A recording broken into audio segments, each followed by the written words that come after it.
The Last Jedi, Mulan. All products featuring a female lead. She-Hulk, Peter Pan and Wendy, The Rings of Power, Captain Marvel, The Last Jedi, Mulan. All products featuring a female lead of significant strength or power, all brutally panned by audiences. Why is that? Sexism, right? Or maybe it's just bad character writing. That's not to discount the awfulness of any actual hatred of female characters due to their gender, but it's quite apparent once you think about it that such hateful commentary only finds any significant audience if the wider, less spiteful viewing... Well, I mean, don't watch this. There are some topics you have to avoid when it's out of bad faith and you can see it. We haven't seen the video yet. We don't know what it's about, right? If the video makes good points, then we can give them value based on their actual merits. Otherwise, not. We're going to give it a chance. The public dislikes the character for their own more sensible reasons. If it's Intel bait, we'll cover Intel bait, and the video will go down in that regard, and so be it. The main reason, of course, is that so many lead women in film and TV in the past decade are just horribly written. There are plenty of exceptions, of course, and we'll talk about a few of those. This is a problem most notable in Disney projects, as you could tell from my list, but since Disney owns half the world at this point, it feels like a wider issue. So what exactly makes these characters such bad examples of what a protagonist should be? Well, it's hard to point to any one thing in particular. Not all the characters discussed here will share the same writing flaws. They all fail in varying ways, but they do have some similarities. A common one is being overpowered and not really earning that power. The original animated film shows Mulan's struggle due to her inexperience and lack of physical prowess, but she makes up for those disadvantages by using her wits, thinking creatively, and refusing to quit even when things seem hopeless.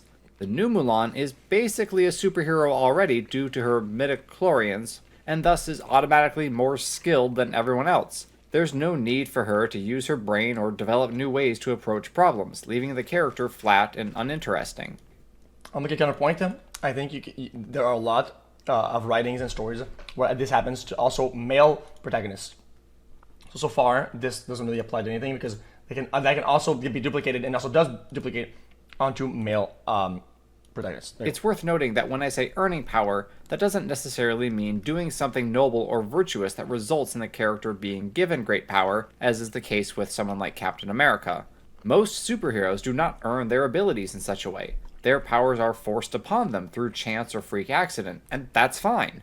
However, to then earn the power given them, the hero should have to struggle in some way, to grow into his or her abilities. The Tobey Maguire Spider-Man movie is a classic example of this. Peter Parker is given superpowers through a random spider bite, but he doesn't instantly know what to do with his newfound abilities, nor even how to put them to proper use. There are significant growing pains as he learns to be the hero he now must become.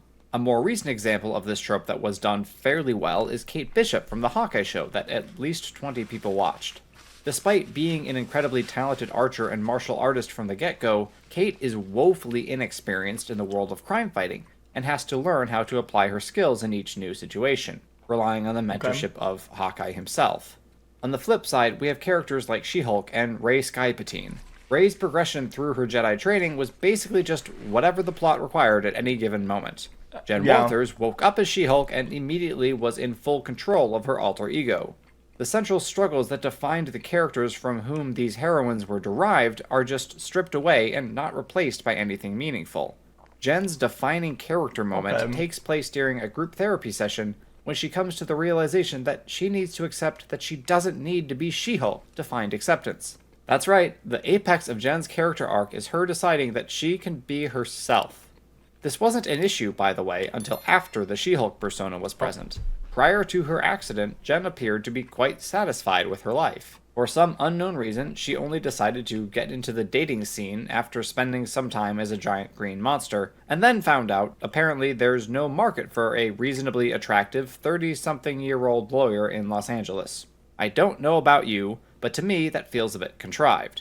Look, I'm not in the online dating scene, but I have it on good authority that women tend to get significantly more attention than men do on those apps, especially if they happen to be successful and not ugly. This is all true, but sometimes I have to play devil's advocate on this one. I think it's such a kind of a useless, weak point. It doesn't really go anywhere. I get it. It's shitty writing a little bit, but sometimes I think it doesn't. It's kind of. I don't think this really gets anywhere. Does this show not seriously a major expect point, me though. to believe that the only guys willing to even talk to Jen Walters are total creeps and losers, or, alternatively, men who are only charming and friendly because they have an agenda? Speaking of which, let's talk about Disney's obsession with promoting and elevating women. It's one thing to have female characters who are smart, strong, persistent, and courageous. It's quite another to simply promote the power of women by setting them up on a pedestal. That kind of treatment is nothing more than pandering, and stories that contain it suffer greatly. Take, for example, the recent Peter Pan and Wendy, which decided that the all-male cast of Lost Boys wasn't inclusive enough, and so tossed some girls into the mix. Girls can be rough and tumble too, you hear? Do you know why the Lost Boys were originally all boys? It's because they fell out of their prams, or strollers for you Americans, and were carted off to Neverland. And girls are far too clever to do such a stupid thing. But apparently no one involved in the casting decision had ever read the original novel, so here we are. Or we could talk about Captain Marvel and the thinly veiled metaphor for the patriarchy embodied in the one dude who... Chat. Inclusivity is a good thing. Okay, that flat out, you should understand it as a concept. Chat, I'm not trying to be overly progressive. Listen to my take. Inclusivity is inherently a good thing. The real problem is inclusivity for the sake of inclusivity. If it doesn't fit, and it's not doesn't construct anything that is better or needed at that point, well then you're working backwards. Then it's the opposite. It's not as good as not being inclusive. Does that make sense? Who keeps telling her to not use her true power because that's cheating or whatever. And of course, She-Hulk seems to be mostly made just to complain about the pig-headedness of men. There's a hot chick over there. I'm gonna go talk to it. Yeah, nobody talks like that. It should come as no surprise that these shows and movies don't just fail at writing good female characters. They're terribly written across the board. I'm the spy. Alright, here comes the unhinged take that will get me cancelled. Here it comes. So I'm gonna make a book about the same thing as Lost Boys, right? The found boy squad. Okay? And in the book, there's 12 dudes that are in a cave because they're all fucking they mine gold. Okay? You adapt it to a movie, right? And then out of the blue, even though you have one guy, one white guy, one black guy, one female, one black female, one Asian, one female Asian. It's like okay, dude, like we get it. Like Bye. Inclusion for the sake of inclusion doesn't really. If there isn't, especially when there's a set precedent, it's a disaster. What? It's not just Rey that the audience dislikes. No characters from the Disney trilogy won the hearts of the audience. Remember how great of a character Nick Fury was in Captain Marvel? Yeah, neither does anyone else. Elrond really stood out in the Rings of Power, right? Okay, he actually wasn't terrible. He wasn't good, but he could have been worse. Honestly, Galadriel could have been worse too. Not that I think she was well written, she wasn't, and her introduction in the first episode is basically a how-to course on annoying audiences. We Agreed. first meet her as she's being tormented by other elf children for having the audacity to think that her origami swan will float. Not only does this display a severe lack of understanding of what elves are in Tolkien's Legendarium on the writer's part, it demonstrates a cheap trick that modern media likes to use in order to attempt to make the audience like a character. Forced sympathy. The mantra goes something like this. Look, this character is being mistreated. You must then feel bad for her and like her. The correct response to that is, of course, why is this character being mistreated? For all we know, Galadriel was being a complete twerp just moments before this scene, and is totally deserving of having her boat sunk. There's no narrative reason that the show gives for Galadriel to be tormented here. It's just an attempt at manipulating the audience into feeling bad for the poor, helpless victim, and thus hopefully liking her. Contrast that with Arcane and the plight of Vin and Powder. The show opens with an It's a normal thing that they do for guys and girls. I don't think this applies to girls. I don't think that point was very fantastic. actually tragic scene, and it doesn't stoop to the pointed, petty tactics of Rings of Power. Galadriel lives in Valinor, a place of transcendent peace and harmony, so the writers contrived an inane attempt at sympathy. Arcane is set largely in a brutal slum of a city, but it gives its main character a plucky, relentless attitude that rejects the victimhood status which so many other modern properties confer upon their heroines. Okay, true. I actually agree with this 100%. But at the same time, though, it's very common in anime to have training arc, development arcs. But yeah, that's true. Heroines. Because if you're a victim, how can anyone hate you? Well, it's pretty easy when you're incredibly smug and don't give a rat's ass about the safety of your troops. The me against the world vibes from Galadriel in the first episode are just so tired and overdone. We know she's going to be right about Sauron's. Also very forced and also rushed, super rushed. I think that character, I don't know what the character's about. It just spawns in, and she's like the ultra group leader, Chad Lord juicer, and it's like, okay, got it. Still being around because of course she is. She can take down the Ice Troll single-handedly because of course she can. However, that on its own would not necessarily be bad writing. Because she is Galadriel, because that is what the show develop calls it her, is quite old and thus an experienced warrior. I'm willing to accept that this character has spent centuries in combat and thus is highly skilled and capable of such feats. What makes this scene so absurd is that all the other elves around her, these warriors hand-picked to exterminate Sauron and the remnants of his armies, are completely and totally hapless and helpless to the point that they might as well be a different species than their leader.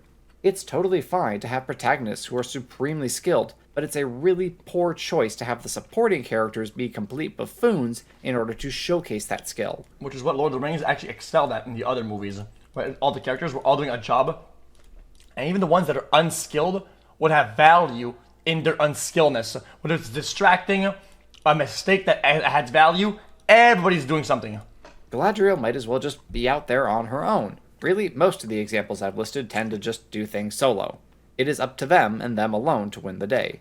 As in Captain Marvel and Mulan, all they really need to do is seize the power that is already within them, to throw off the shackles others would impose upon them, and victory is theirs. The dramatic shift between victimhood and total power is what these movies believe to be meaningful character work, but it's really just a violent swing from one extreme to the other, and neither end of the spectrum is healthy.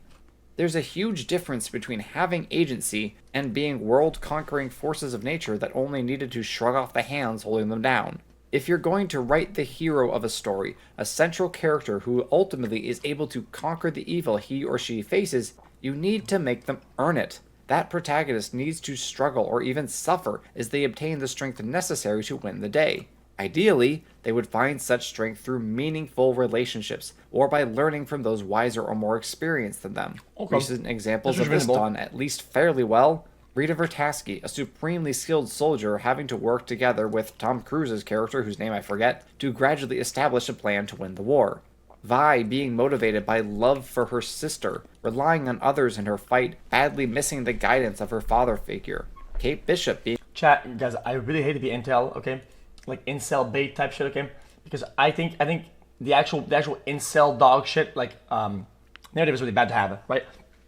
But at the same time, hold up, it's not a nuclear take. It's pretty explosive. But the problem overall is that with a big rise of over or forced inclusivity, it creates a big viewer exhaustion. So when people see a lot of characters that don't fit, because a lot of people are trying the forced inclusion to see how it's going to play out, right? And since there's a lot back to back, well, people can now make an actual conclusion that normally an incel would have, but the take is correct. So it's like people say, well, you're an incel. Well, normally you would be if there was an ability to the density of it, but now there is a good point. So like, you're kind of almost like giving, that's like incel fuel. So it's, I don't know, that's being mentored kind of by their Hawkeye fault. as she realizes how ill-prepared she is for the world she has stumbled into. There are plenty of other examples of female protagonists who match that description, but I wanted to point out some from within the last decade to emphasize the point that audiences do not, by and large, just hate any strong woman on screen right now, just the ones whose character arcs are flatter than the state of Kansas. And here's a really good example of this one. Arcane was only one show. People care equally about all the characters, male or female, lore, interest, anime. People have interest in all the characters, legitimately. And because they all have a good story that is worth listening to. That's it. That's just it. Characters who need only achieve self-actualization are not only boring and lack meaningful character work, they teach us awful lessons. The idea that all that is needed for success is to seize the strength and power already within you is a harmful notion that discredits the value of relationships, personal growth, and humility. You are sufficient, these stories tell their audiences. You don't need to change. Our heroes are supposed to inspire us, either by their ability to Barbie? grow beyond their own flaws and failures, or despite being paragons of virtue and goodness, still having to struggle against overwhelming odds and having to use their wits to be creative, to trust their team to win the day. Indeed, some of the most admirable characters in fiction, ones who do not suffer all that much personal growth due to having already attained great virtue, find themselves insufficient. This is most clear in Tolkien's work, where characters such as Faramir, Theoden, and Aragorn, great men who suffer little if any inner turmoil, at least in the books, are not able to win the day, but rather can only play their part in the war that will define the future of Middle-earth. They teach us the message we need to hear, the message that Disney and Hollywood want to keep from our ears, and that is, you are not enough, but you still can do great things. They may not bring you glory. They may even bring you pain and suffering, but if you put the good of others before your own needs and wants, you will find true and lasting happiness. So many modern heroines fail to win the love of the audience because they take shortcuts to power. They are elevated by the story rather than having to climb up their own character arc. They are shallow character molds created largely to prove a point or push an agenda, and perhaps most importantly, they tend to care for themselves, their own success, their own ideas of what it means to be fulfilled. Hollywood and Disney in particular seem to want so bad. Champ, you know what's crazy though? Look how much people enjoyed The Queen's Gambit. You know it's not a superhero movie. The character has almost superpower abilities, which is she's very smart, she's very good at the game, but she gets that through a lot of hardship. She does a lot of things to get there, a lot of struggle, right? Socially, medically, childhood-wise, she has all the problems, and that's why the character is so great when it becomes the at the top. Badly to provide us with examples of powerful women, but they fail to understand what makes for a good example or role model. The heroines they prop up are too often shallow, unlikable, and exhibit many of the traits, such as arrogance and abrasiveness, that their creators find abhorrent. Also, their visualization of psychostimulants was fucking fantastic. I really enjoyed that. They did really good with it. In male Pretty smart. protagonists. How is this fixed? Simple. Create characters to tell a story, not to prove a point. Either show flawed characters who have to grow and change to heal their inner wounds and overcome their shortcomings, or give us paragons of virtue who have to struggle, sacrifice, and suffer due to the evil they face. But most importantly, write characters whose defining moments do not come as they realize their own worth and value, that they themselves are sufficient. Bro, I guess I've told this in the past multiple times.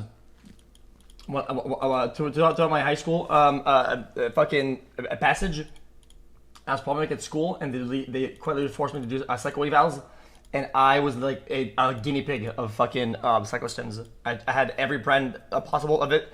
Any brand you've heard of them, I've tried it, from the minimum dosage to the maximum, all of it. I've tried it all. Efficient, but rather as they decide to take selfless action for the good of others.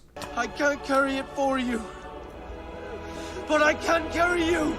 Well, those are all my rambling thoughts on the matter. I hope we see lots more characters like Vi, Kim Wexler, Rita Vertasky, and Evelyn from the Quiet Place movies. I just realized 2 of those characters are played by Emily Blunt. No surprise there, considering her publicly stated thoughts on the strong female lead trope. Anyhow, let me know your thoughts and opinions, and I will see you in the next one. Thank you so much for watching. Did you watch Oppenheimer yet? No. I've tried it all, dude. Fucking Ritalin, Concerta, Bifentin, Adderall, Vitamin. I've seen it all.